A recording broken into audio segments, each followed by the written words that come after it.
Now, on 105.9 FM and streaming worldwide on the WMAL app, O'Connor and Company.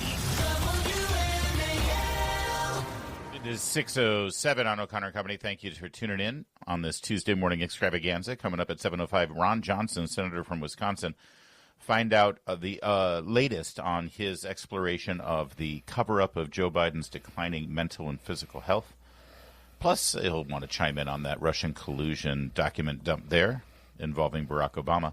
7:35, Josh Christensen of the New York Post. And then at 8:05, Joe Concha will join us. Talk about the push to rename the Redskins back to the Redskins. And also about Stephen Colbert. I think he'll have some opinions about that. Oh, gosh, the hysterics over Stephen Colbert. I had a friend of mine who doesn't cover politics that much reached out to me, Julie, and said, wait, because there were protests in front of the theater in New York. Oh, I saw those, like 80-year-olds. Stephen Colbert must stay. It's Trump. And this person reached out to me and said, wait, I missed something. Do people really think that Trump had something to do with Stephen Colbert getting fired? Yes. Exactly. But that's the narrative, and it's now taken hold. It's like everybody's like, listen, if Trump wanted to silence Stephen Colbert, why exactly would he have another year on the air? I mean, that's the worst kind of silencing I've ever seen. And by the way, when his contract is up at CBS, Netflix, Amazon Prime, I'd love to see these corporations put their liberal money where their mouth is and hire Stephen Colbert and say, yeah, absolutely, we'd love to have him. Are you kidding? Look at the ratings he got.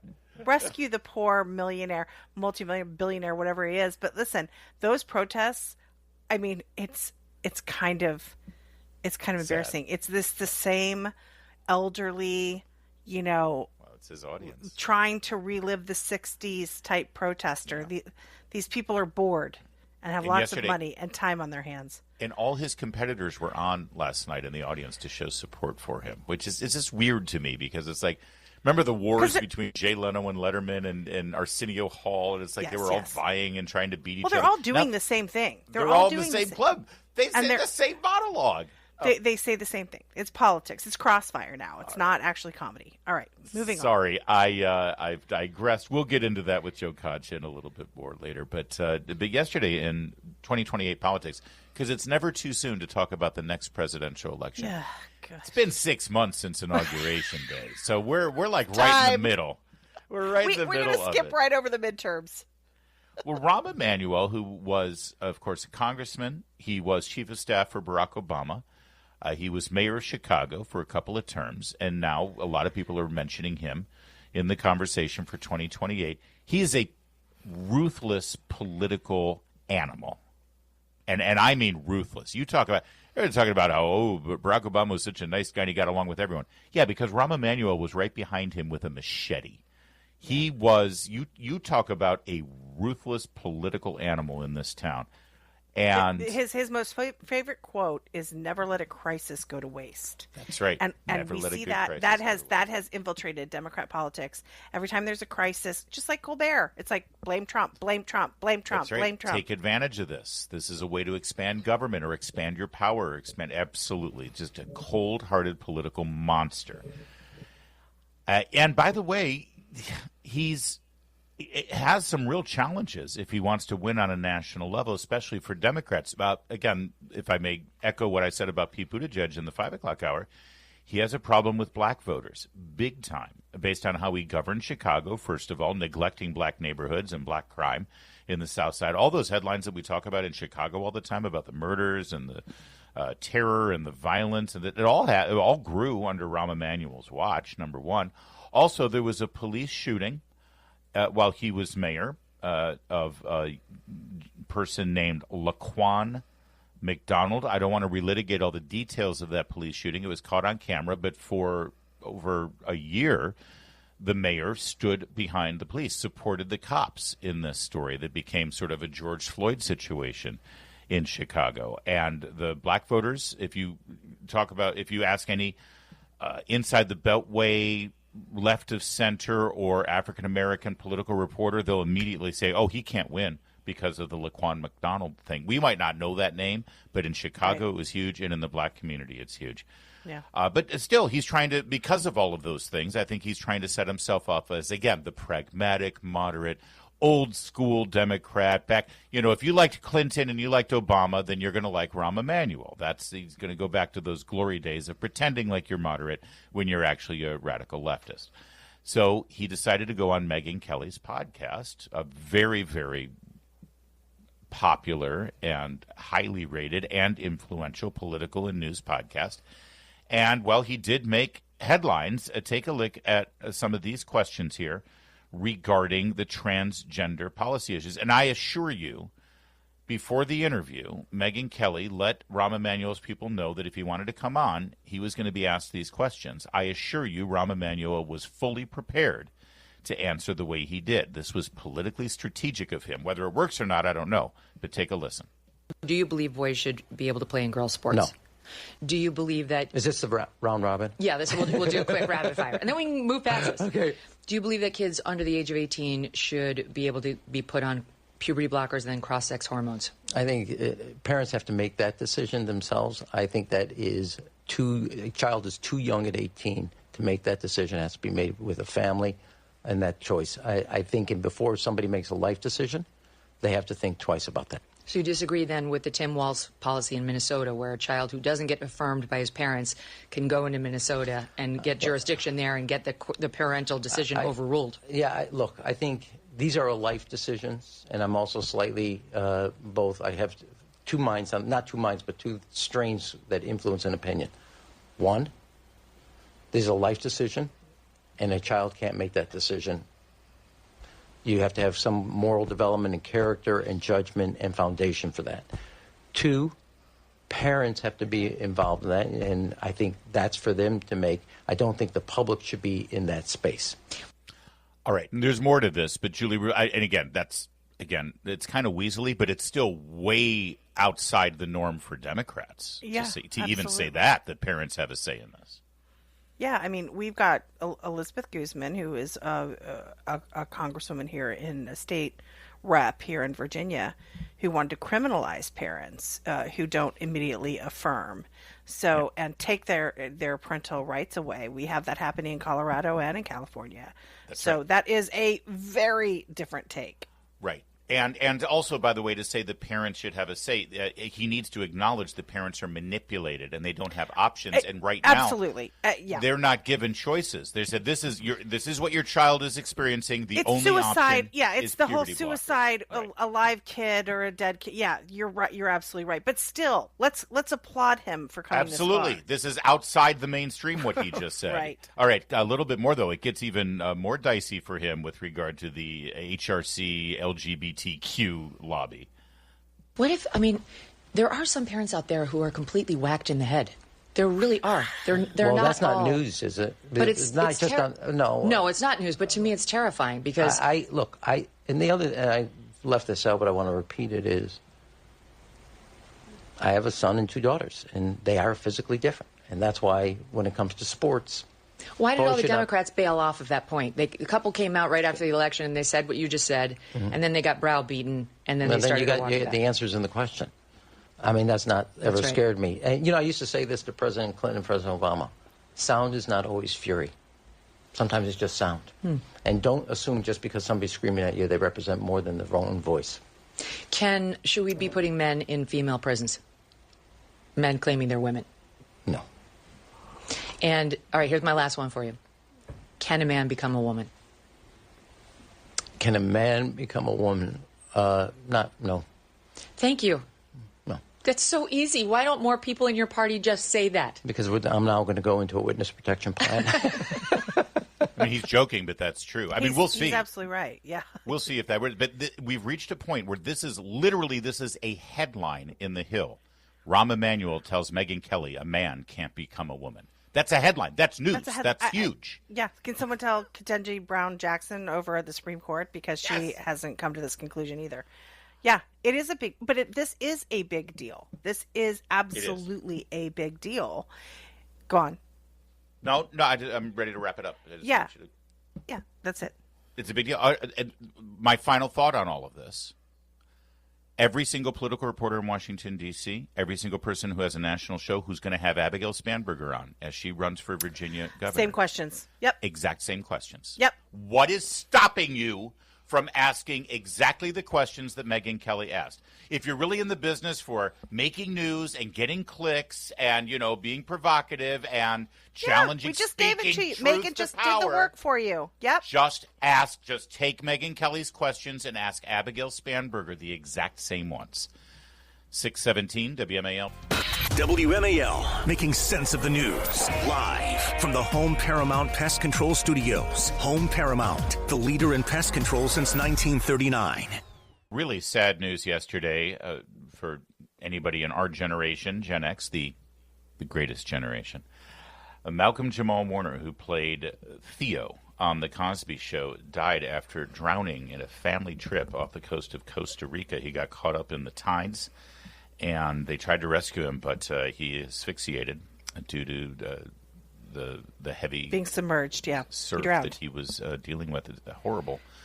Of course, he played Theo in The Cosby Show, where he basically immediately became everybody's brother or everybody's son, depending on how old you were. This was back during the huge growth of NBC sitcoms, must-see TV. It became that Thursday night, 8 p.m. It started the whole thing. Yeah. I want to say it was 83 when the show started, maybe 84. And it ran through 1992, and we literally grew up with him.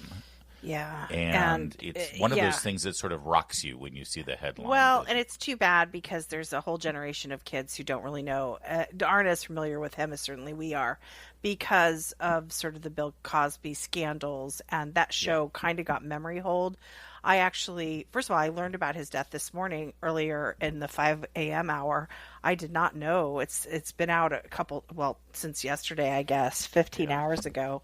The story broke. I just learned of this.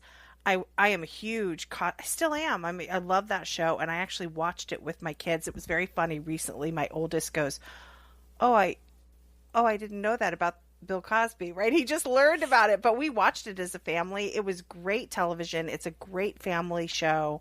It's a lot of laughs, and he was wonderful. And it's so sad. It's so sad. He went on to a great career too. Yeah, he went on as an adult. I believe he also directed quite a bit as an adult as well. And he didn't, you hear about so many kids who grow up on television and get these jobs in Hollywood end up drug addicts. They end up having huge problems. Yeah. The kids on the Cosby Show really didn't. They went through some growing pains, and they went through some, but not like the devastating, like the Different Strokes kids, exactly. They weren't living in a trailer and strung out on heroin. Alive. Yeah, and they're all still alive. Thank you very much. Yes, sadly, But he also in interviews talked about being haunted. I during the breaks went down a bit of a rabbit hole and was reading about him, and he talked about sort of being haunted by this idea of where are they now. He really wanted to avoid the where are they now child Hollywood actor.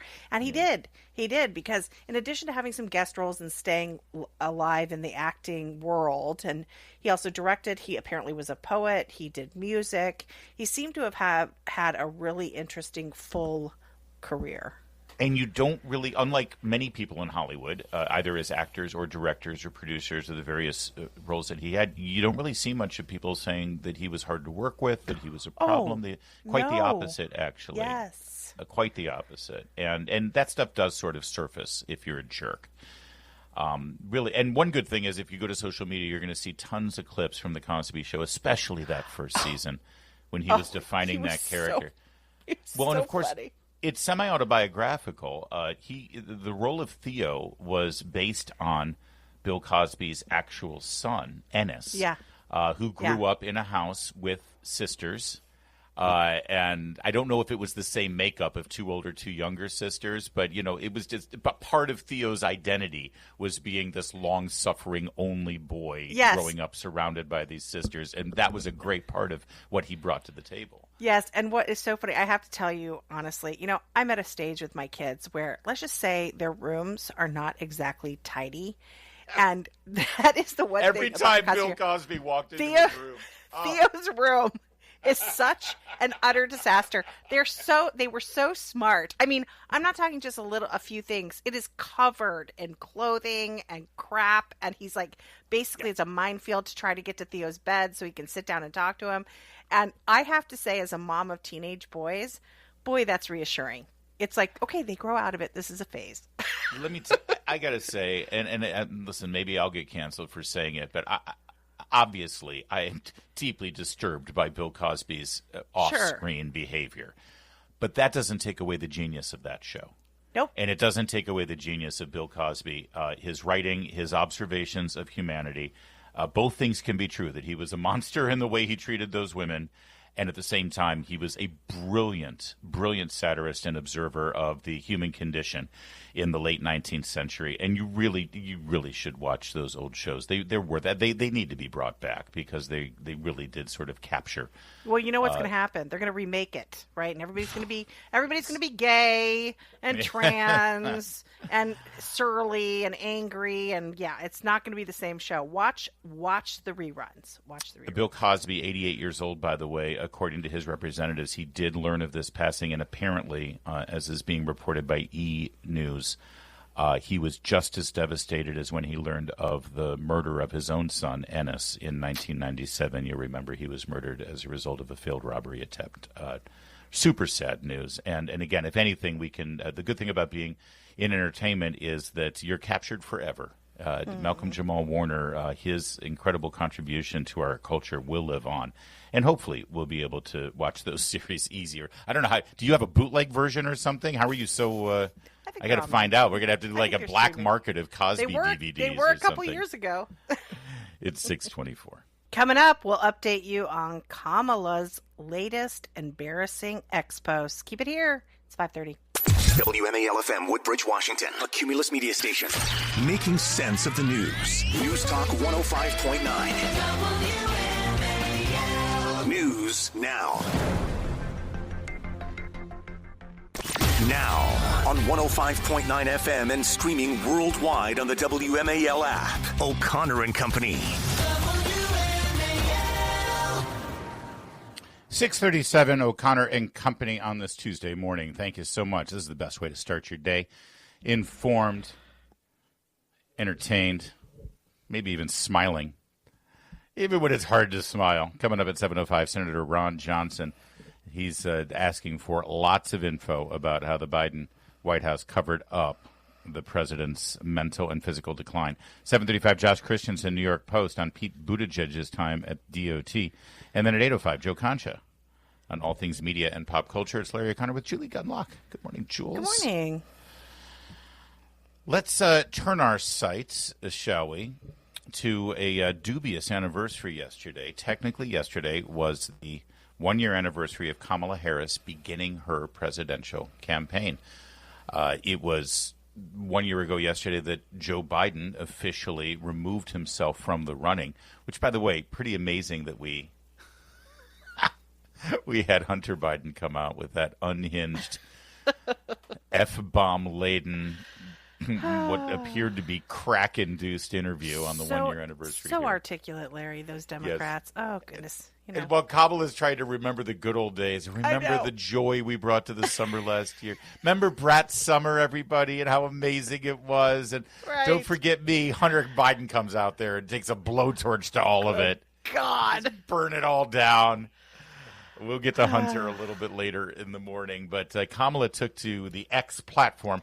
They all hate Elon Musk, and they all hate X. But they all use it, don't they? They know. That's the way you get your message out. That's where the conversations are. Why didn't you just post this on Blue Sky, Kamala? Mm-hmm. She said, 1 year ago today, I began my campaign for president of the United States. You know, by the way, if you need to remind people that you ran for president, that's not a good sign going forward, is it? I mean, we all know that. We all need reminding. She posted a picture of herself on a stage at a rally. She posted 2 pictures of her adoring fans screaming for her, and then a final picture of she and Tim Walz. Tim Walz looking like Tim Walz. And she goes on her post and says, over the 107 days of our race, she has to point that out. We only had 100 days, you know. Yeah. We only had 100 days, and we had to inherit Joe Biden's campaign. And, ma'am, you did not even have to garner one single vote to get the nomination. So please don't complain about how you had a short runway. Over the 107 days of our race, I had the opportunity and honor to travel our nation and meet with Americans who were fighting for a better future. Think about that for a minute. She was the incumbent. They were in office. They had 4 years, but it was all about fighting for a better future. Why didn't you provide a better future in the 4 years you were there? All right, stop. I'll settle down. And today, millions of Americans continue to stand up for our values, our ideals, and our democracy. Their courage and resolve inspires me. Whether you're attending a protest, calling your representatives, building community, I want to say thank you. We are in this fight together. She forgot, whether you're setting fire to cars in the streets of Los Angeles or chaining yourself up to a ICE detention center, or maybe even hunting down and ambushing federal agents in the immigration control. Yeah.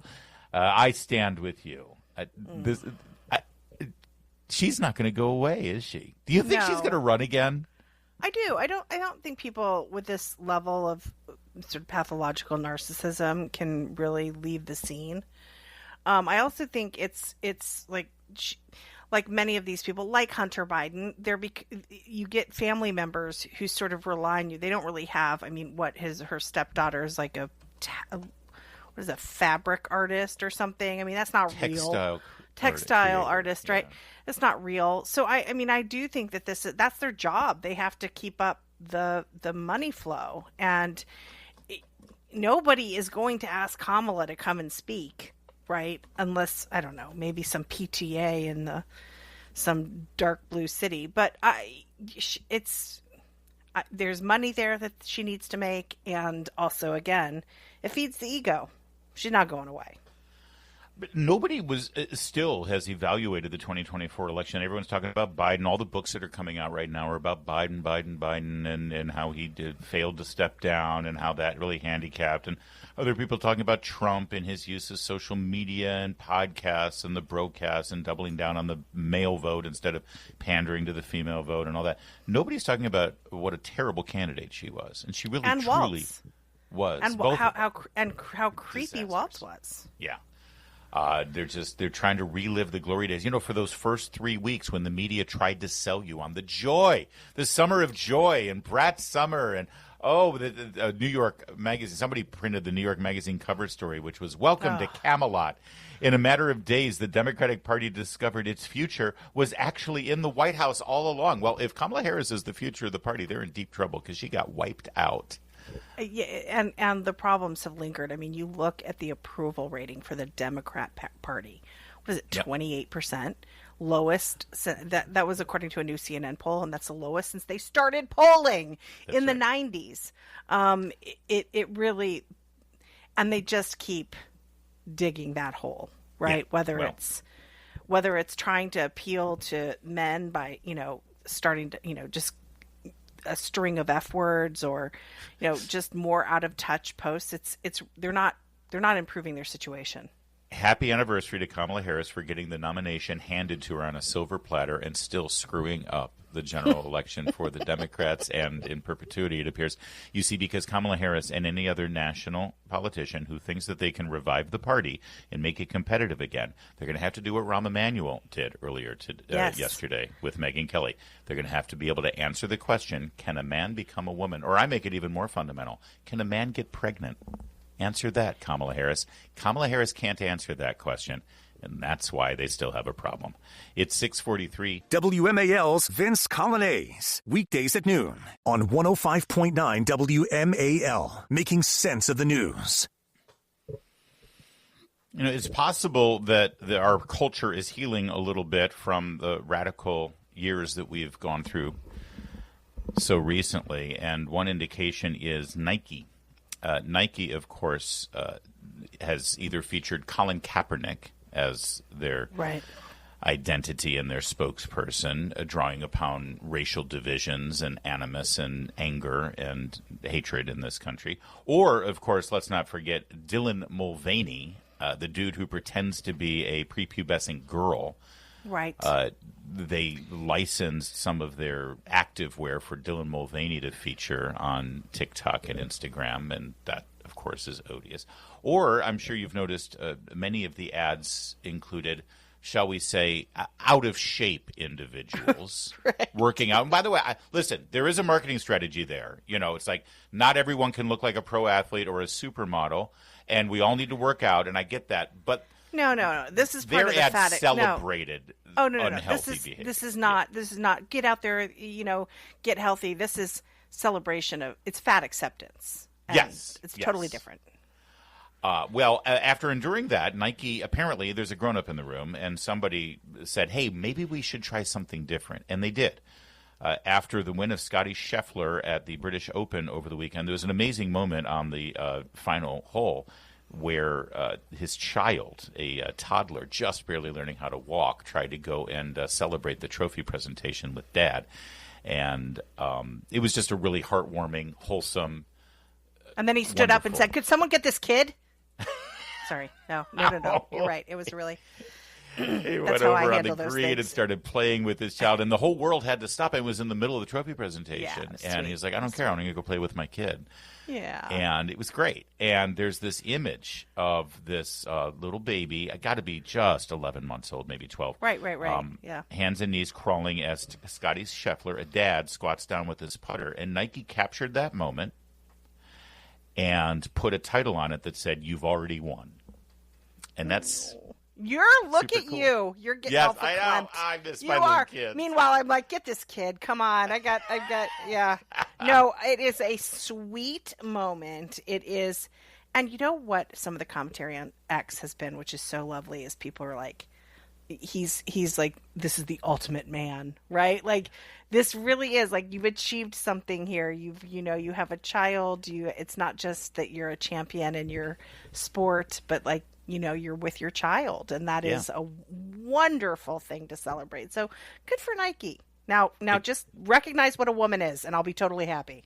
Well, and we're not forgiving you yet, Nike. You're a problem. In fact, take a listen to the Super Bowl ad that Nike ran. You can't fill a stadium, so fill that stadium. You can't be emotional, so be emotional. You can't take credit. You can't speak up. You can't be so ambitious. You can't break records. You can't have any fun. You can't make demands. You can't keep score. You can't stand out. Whatever you do. See, it's all feminist tropes. It's all feminist tropes and anger and division, and It's this girl boss crap, and also like again they do this. They feature all these strong women, and yet they're totally fine with men taking over women's sports.